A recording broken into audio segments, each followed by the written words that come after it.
Donc je vais vous commenter donc, la correction du devoir maison numéro 2. Exercice 1, donc il fallait compléter par un seul vecteur à l'aide de la figure ici qui compte, qui est un hexagone régulier.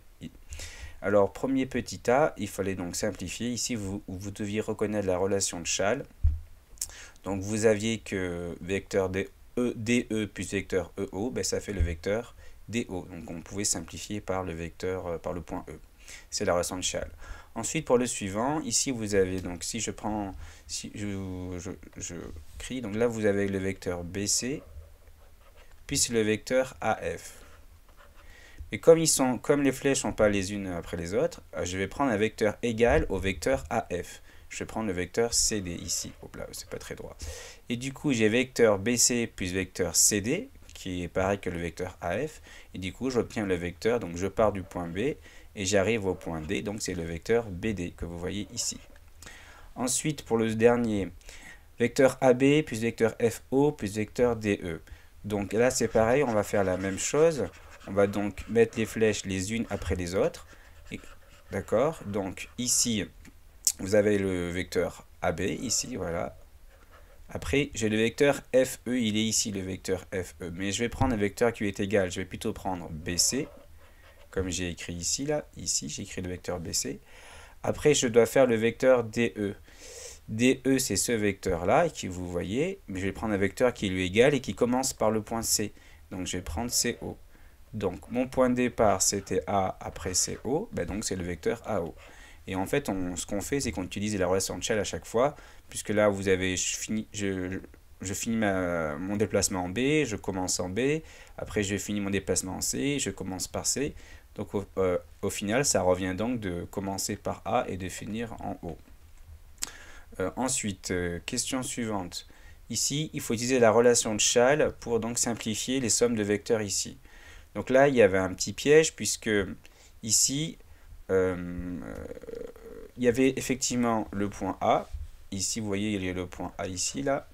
Mais ils ne sont pas l'un après l'autre. Donc ce qu'il faut faire, c'est intervertir les sommes. Donc commencer par le vecteur LA, puis plus le vecteur AM. Et là, vous avez bien, je finis mon déplacement, je vais de L vers A, puis après je commence en A et je vais vers M. Donc là, je peux faire la relation de Schall. Et donc, je peux dire, donc ça revient à se déplacer de L jusqu'à M. D'accord?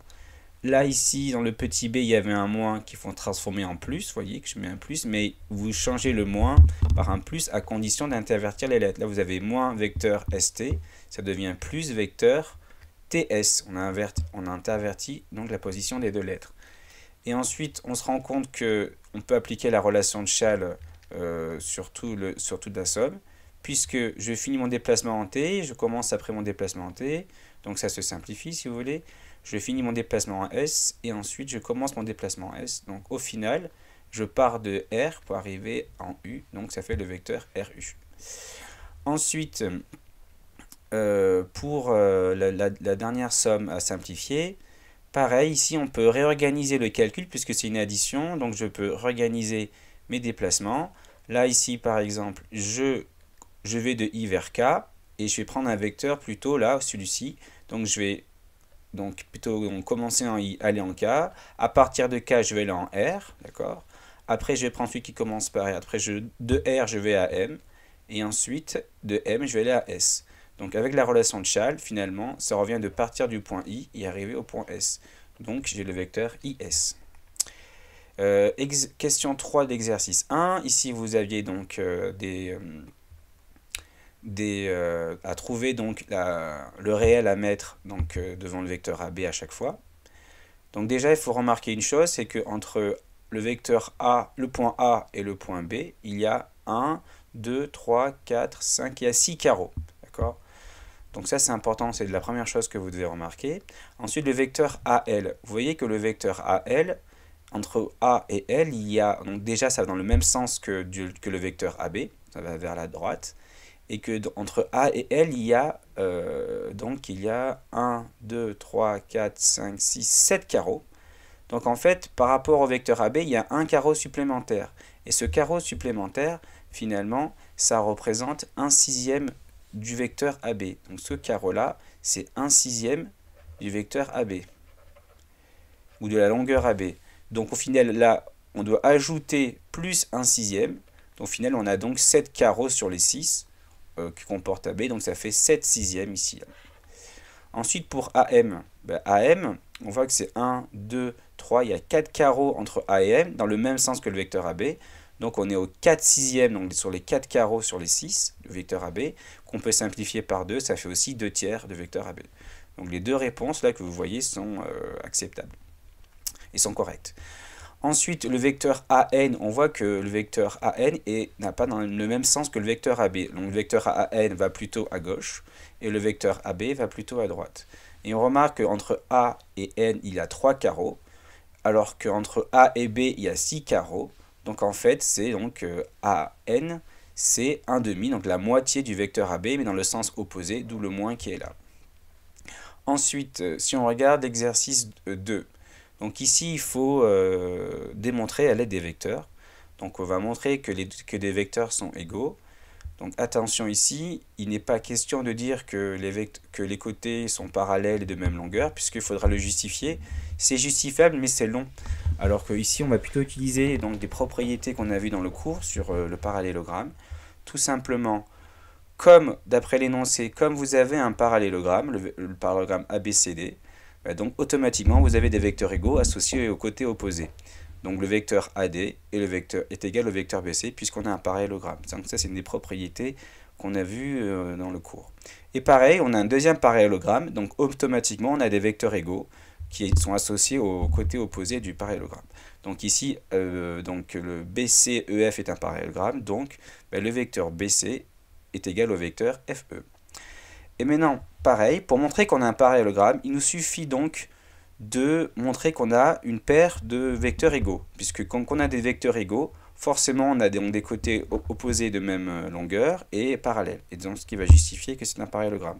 Mais sans pour autant le dire, puisque dans cette égalité, on dit exactement dans ce que vous disiez au collège, c'est-à-dire que les deux côtés sont de même longueur et les côtés sont parallèles. Mais ça, c'est dans l'égalité du vecteur, des vecteurs. Donc ici, je vais utiliser les deux égalités précédentes, donc que le vecteur AD égale le vecteur BC, et que le vecteur BC est égal au vecteur FE. Donc en fait, comme on a donc que dans ces deux égalités, il y a le vecteur BC qui est en commun, ça revient aussi à dire que le vecteur AD est égal au vecteur FE. Et comme j'ai deux vecteurs égaux, j'ai forcément un parallélogramme. Donc j'ai le parallélogramme AD FE qui est un parallélogramme. Donc ce n'est pas un exercice compliqué, vous voyez, il n'y a pas grand chose à rédiger, suffit juste de comprendre que quand on a un parallélogramme, on a des vecteurs égaux, et inversement, quand j'ai deux vecteurs égaux, j'ai aussi un parallélogramme. Exercice suivant. Donc là, il fallait juste compléter donc, et placer les points correctement dans les figures 1 et 2. Donc ici, tout simplement, donc, vous voyez bien que le vecteur CR et le vecteur AB sont égaux, ça veut dire qu'ils incarnent le même déplacement. Comme le vecteur AB c'est un carreau à droite, deux carreaux en bas, pour le vecteur CR c'est pareil, c'est un carreau à droite et deux carreaux vers le bas. Ensuite, pour trouver le point S, donc, faut que le vecteur BS c'est le vecteur BM plus le vecteur AB, donc je pars de B, j'ajoute le vecteur BM, j'arrive ici, et j'ajoute le vecteur AB, à partir du point M, à partir ici. Comme le vecteur AB c'est un carreau à droite, deux carreaux en bas, là je fais un carreau à droite et deux carreaux en bas. Donc je pars du point B et j'arrive au point S. Le point T, donc c'est 4/5 du vecteur MB. Donc MT, pardon. MT, c'est 4/5 du vecteur MB. Donc là, je me suis trompé. Il faudrait que je corrige. Donc en fait, je me suis trompé de direction. Donc en fait, le point T n'est pas ici, mais plutôt ici, là. Vous voyez, là, il faudrait que je le corrige. Je me suis trompé dans mon corrigé.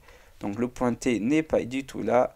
Il est là. Donc il faut prendre 1, 2, 3, 4 carreaux sur les 5 qui séparent. Donc il y a 5 carreaux qui séparent M et B.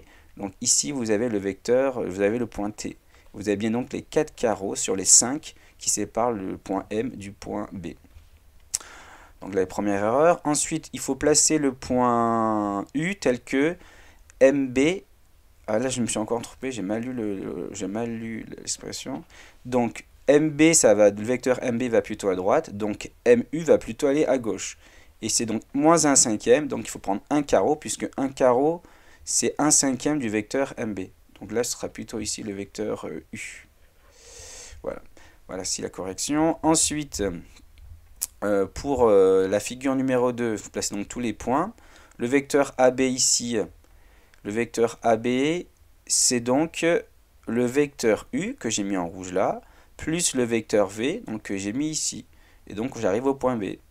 Ensuite pour le point C, je pars de A, je fais V, donc je fais donc le vecteur V ici que vous voyez en bleu, moins le vecteur U qui va dans le sens du coup opposé. Donc c'est plutôt ce vecteur là que vous voyez en bleu. Et j'arrive au point C. Pour le point D, donc je pars de A, je fais 2 fois U, donc je fais une fois ici en rouge, après une fois en vert. Et après je fais plus le vecteur V, donc c'est le même vecteur, 2 déplacements à gauche, 2 carreaux à gauche, 2 carreaux en bas. Et j'arrive au point D. Et pour le vecteur pour AE, donc je pars de A, pour aller jusqu'à E, je fais la moitié du vecteur V, c'est-à-dire c'est juste une diagonale, la moitié. Donc là vous avez la diagonale, là c'est la moitié du vecteur V. Donc je pars du point E, je fais une diagonale de V, c'est-à-dire ici le vecteur que vous voyez en noir là, une diagonale d'un carreau, plus le vecteur U, qui est donc un déplacement de 3 carreaux à droite et un carreau en haut. Donc j'arrive au point E. Voilà, voici les commentaires du corrigé.